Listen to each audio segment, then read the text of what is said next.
Militarii au coborât rând pe rând pe toți locatarii rămași blocați la etajele superioare din cauza fumului, printre ei și mulți părinți cu copii în brațe.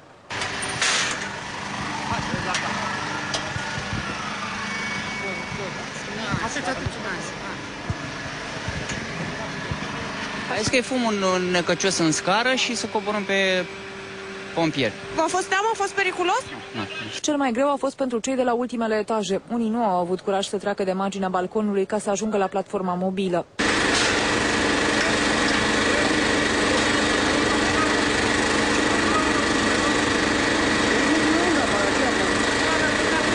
Între timp, pompierii au încercat să stingă incendiul și să-i calmeze pe oamenii care așteptau să fie scoși afară.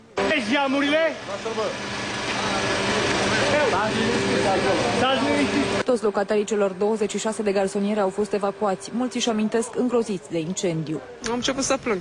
Crezut că s-a întâmplat ceva la noi, că a luat ceva foc. Și când am deschis ușa pe hol, era foarte mult fum. Foarte mult fum.